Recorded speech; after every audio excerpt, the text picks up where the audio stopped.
Greetings everyone in the name of Jesus Christ. This is Pastor Hough speaking in behalf of the Household of Faith.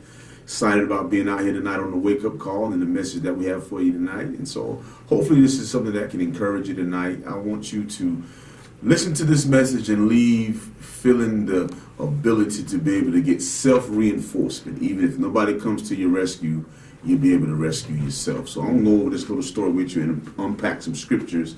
And hopefully by the time that we're done, you're able to come from within for all the influence and all the encouragement and all the uplifting that you need. If you can't get it from outside influences, we're praying that you'll be able to get it for yourself. So we're reading tonight from 1 Samuel chapter number 30, beginning at verse number 1.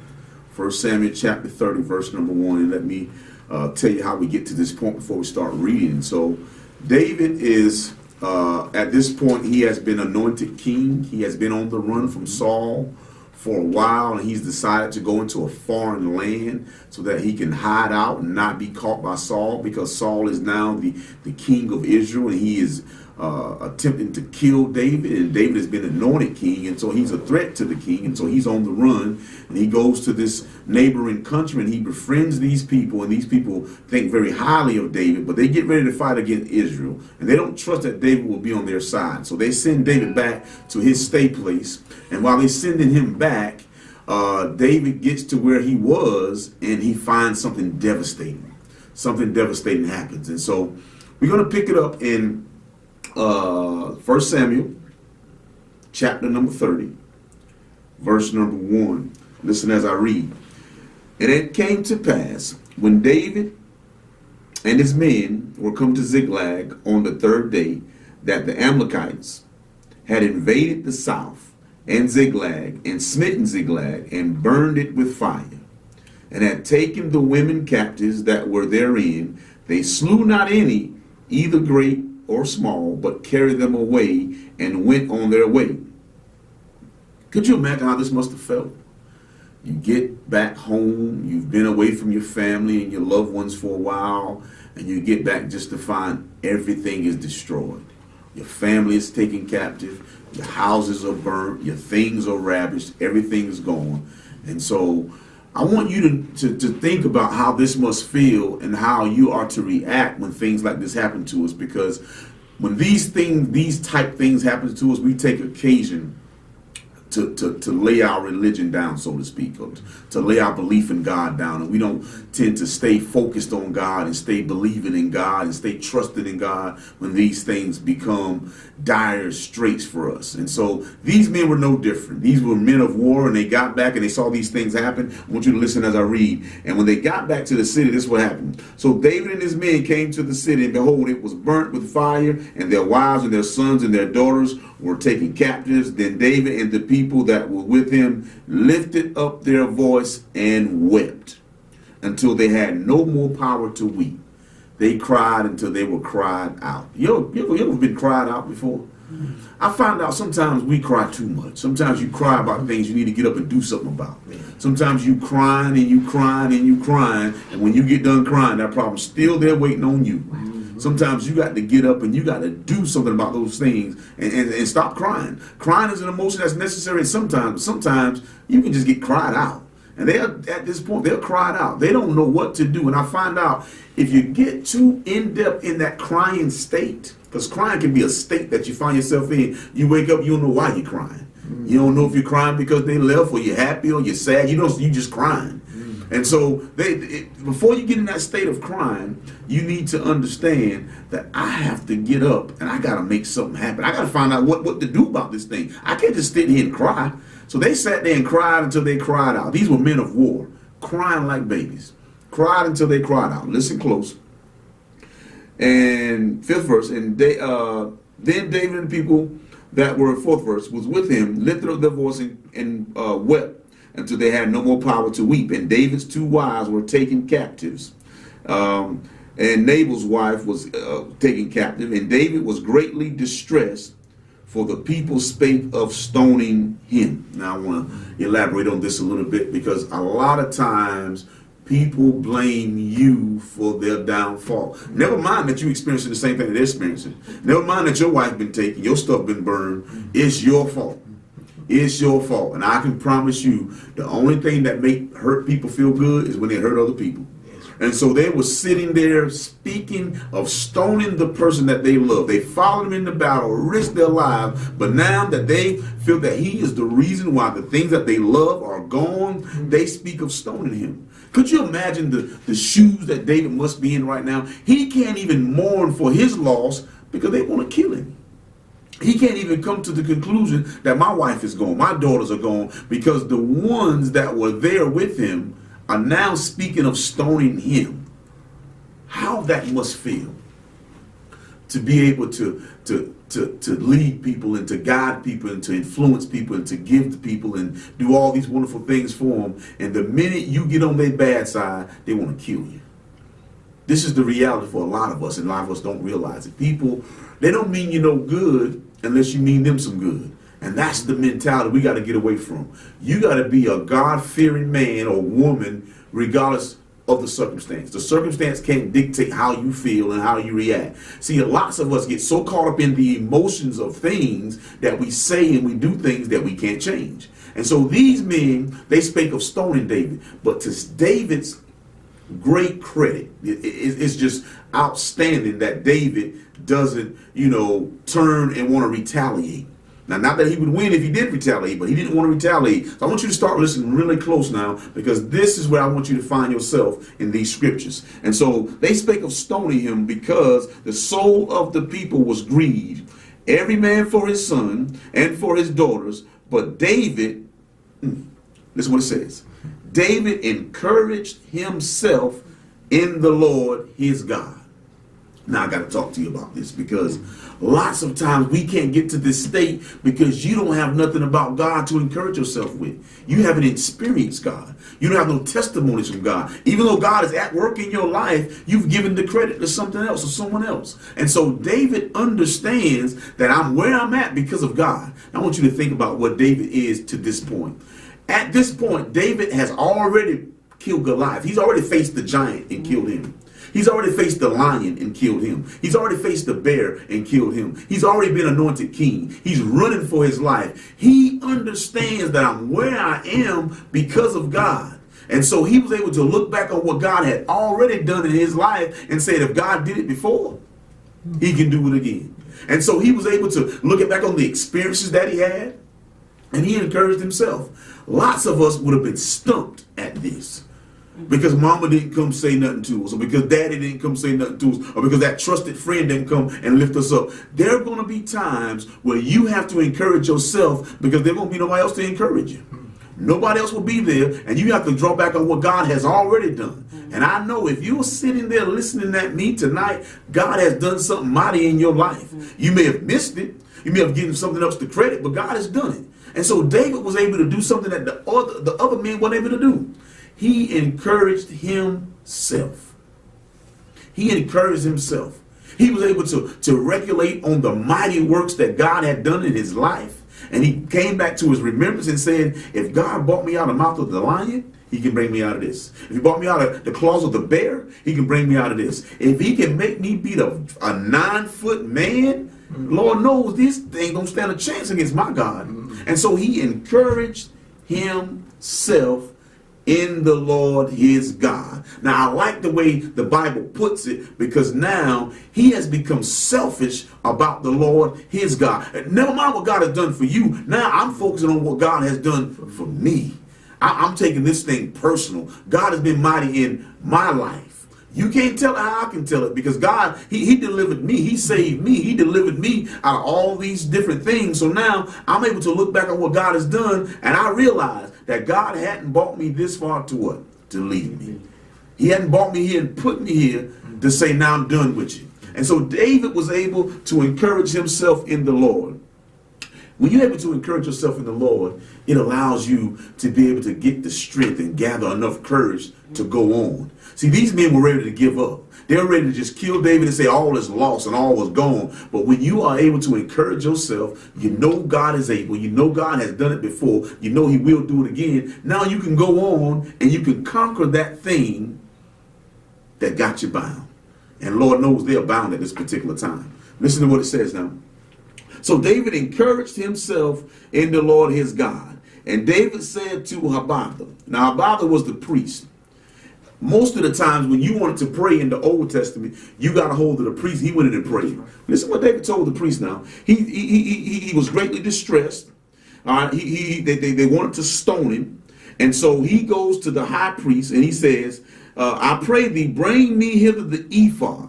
And Hough brought the ephod to David. So David was basically telling the priest, I know you were the priest. I know you were the one that's supposed to pray, because the ephod is a priestly garment that they put on whenever they was doing certain things, namely praying, right? And so he said, I don't want you to get the ephod. I'm going to put it on and I'm going to go to God for myself, because you can't tell it how I can tell it. You ain't going to beg him like I'm going to beg him. I'm trusting me for this one. So he said, bring hither the ephod. He bought him the ephod, and listen what happened.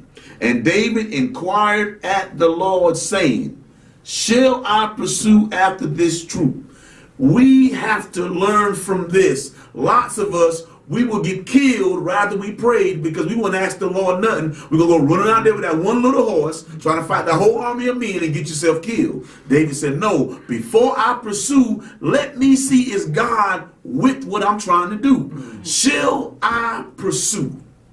Now, I could imagine, because he's anxious, because he's upset, because he's mad, because he wants his stuff back, I could imagine the thrill that he must have felt when he got his answer. But what I want you to focus on is remembering, acknowledge God in all your ways. I don't care if it's for that job. Before you get it, Lord, should I take it? I don't care if they took everything from you and you know they did it. Before you go pursue, Lord, shall I pursue? Because when God says pursue, he's saying, yes, I'm giving you the ability to accomplish the goal that you're trying to accomplish.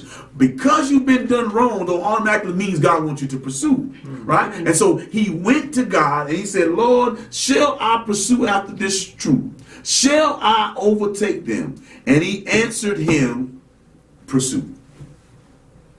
What words must have been going through his mind when he heard the words pursue? Go get your stuff back. Go find your wife. Go find whatever you lost. I want you to go get it, because I've okayed for you to get it back. See, lots of times we're pursuing other things that God don't want you to have back.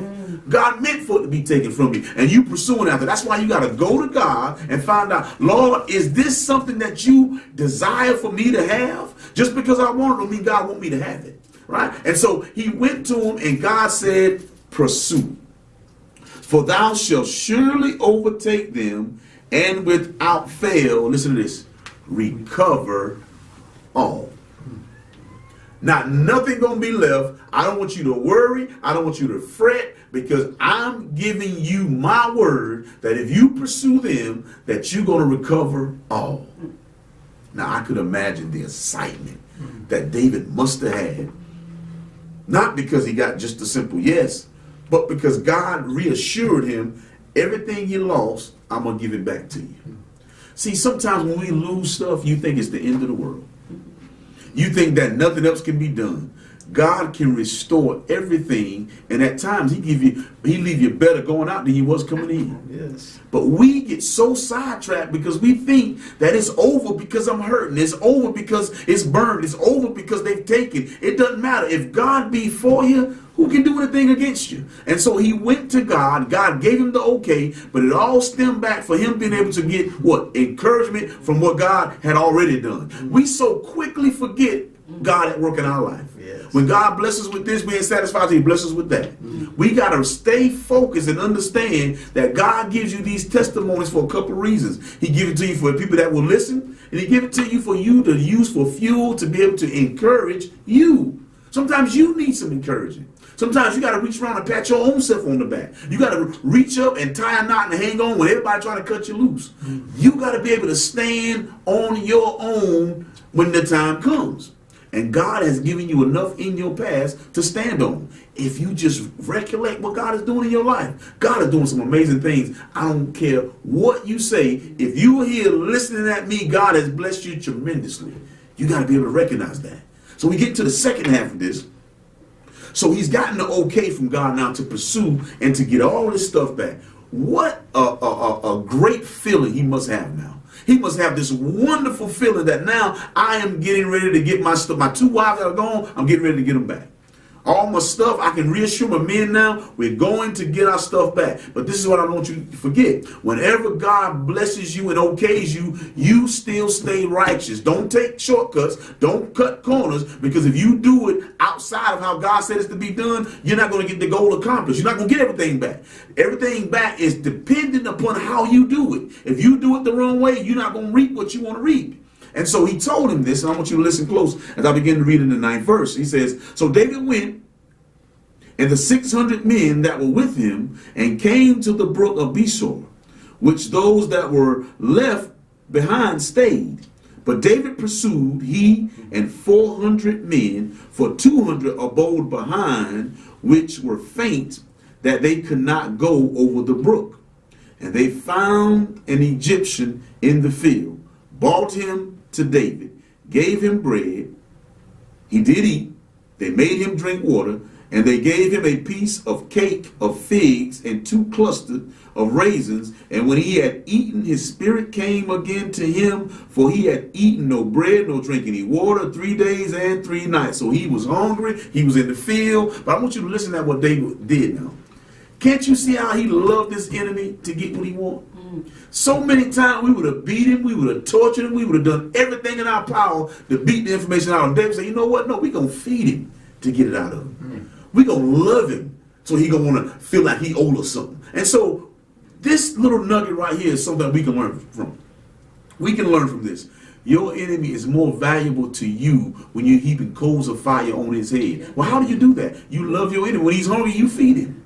When he's thirsty, you give him something to drink. Don't kill your enemy because he's your enemy. Nobody should be under the rod of your axe. And so he loved this man with the cake and with the raisins. And look what happens.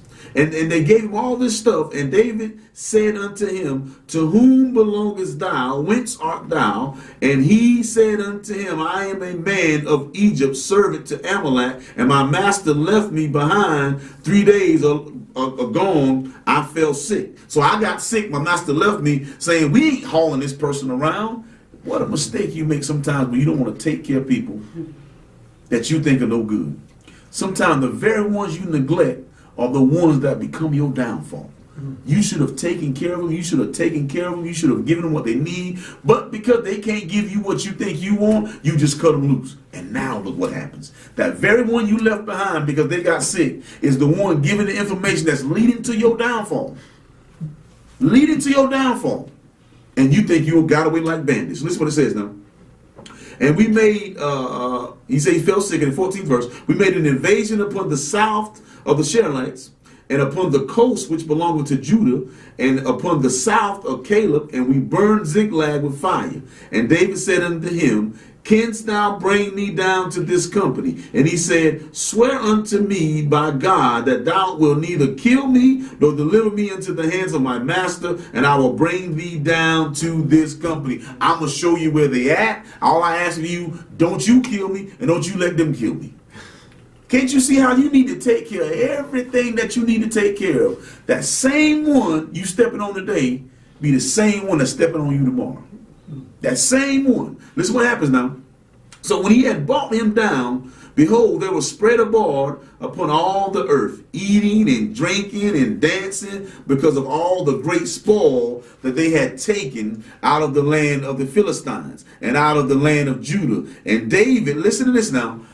You think you won. See, this is why it don't pay to do wrong.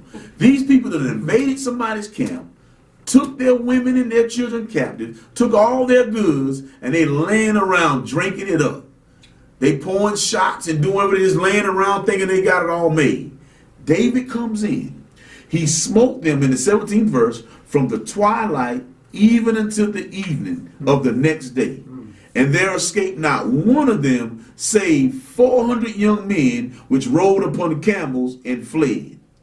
You know what I tell everybody? Sometimes you got to run to make it. That coward don't want to tell everybody how the war was lost. That brave man sit there and get himself killed. So them 400 men, they got away. They got away. And I want you to listen to the most exciting part to me. And David recovered all that the Amalekites had carried away, and David rescued his 2 wives. Just how God said it would happen is exactly how God said it would happen. He stayed the course. He did his due diligence, and God said, pursue and recover all. He pursued, and everything that he was lacking was restored to him. But I want you to listen. It doesn't stop there. I want you to listen closer. When he recovered all that the Amalecites had carried away, David rescued his 2 wives, and there was nothing lacking to them, neither small nor great, neither sons nor daughters, nor small, nor anything that they had taken to them. David recovered all. David took all the flocks and the herds which they drave before those other cattle, and said, this is David's spoil. Can't you see? Can't you see that when God has a plan, it works every time? God's plan doesn't fail. When you realize that I don't have a plan, I'm just a part of God's plan, and you get in where God puts you in, it never fails. It never fails. And so David is now challenged once again, for his righteousness' sake. And I want to tell you, when God blesses you, don't get comfortable and lose your righteousness. Don't get comfortable and start not to do nothing and let things slip through your fingers. Stay right so God can continue to bless what he's already blessed. Mm-hmm. And so when he got back, you remember he took 400 men with him and he left 200 behind. See, it's something about stuff that make people's heart change. My bishop used to say, money will make good people go bad.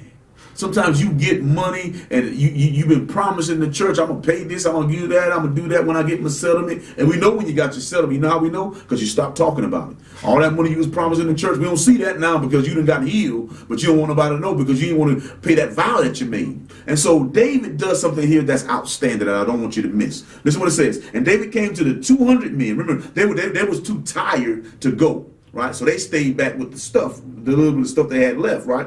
And so he came to the 200 men, which were so faint that they could not follow David, whom they had made also to abide at the brook of Besor. They went forth to meet David and to meet the people that were with him. And when David came near to the people, he saluted them.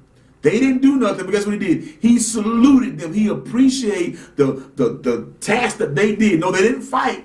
They didn't kill nobody, but what they did was just as important as what David did. But everybody don't see it that way. Some people think you're not earning your keep because you're not doing what I think you ought to be doing. Listen what happens now. So he is saluting them and then answered all the wicked men. So some of the 400 men, the Bible refers to them as being wicked. Here's why. The wicked men of Belial are those that went with David and said, because they went not with us, we will not give them aught of the spoils that we have recovered, save to every man his wife and his children, that they may lead them away and depart. They didn't fight. They didn't shed no blood. They didn't walk over there. They didn't do anything. We're not giving them. Only thing we're going to give them is their wife and their children and the things that they lost. This is unjust. This is unjust. When you have a team, I don't care if you're the superstar, you give everybody on that team their just due. It's not dependent upon what they do. You give them their just due. Whatever God, remember, they couldn't have done this without God. They're acting like they did this of their own accord. God gave them the okay. God anointed them to be able to win this battle. God got you where you are. And you're going to shortchange the people of God because they're not doing what you think they ought to do? Right? And so you got to pay your team what they're supposed to be paid. Don't shortchange it because in your mind, they don't deserve it. Because I can promise you, if you don't do God's will, God will cut you and them off. So you got to be careful how you do things now. So he answered, the wicked men don't want to give him nothing. Listen what David says now. Now remember now, these the same men that wanted to stone him a while back, and now David is defending someone. Listen what he says now. Then said David, ye shall not do so, my brother, with that which the Lord have given. See, everything that you have, it came from God. Acts 17 and verse 25, he said, he is not worshipped with men's hand as though he need anything, but he giveth to all life, breath, and all things. Are made of one blood, all nation of men. And listen to this, he have chosen the bounds of our habitation. There are certain points we can't go past because God did it. He give you life, breath, and everything that you have. You can't take credit for nothing. Because without God, you can't do nothing. And so David says, you can't do this as you do this day, brethren, with that which the Lord have given unto us.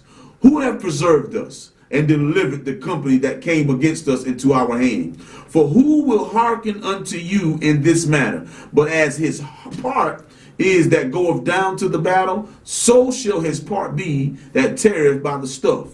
They shall part alike. I'm going to give them what they deserve. I didn't get here on my own. God got me where I'm at. The ones that stay and the ones that fall, I'm giving you equal due. I'm telling you, pay people what they're due. Don't add your worth to it.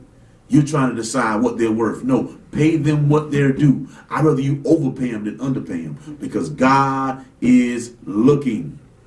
God is looking. You're blessed now, but if you don't use your blessing in a way that God is well pleased, God will cut you off.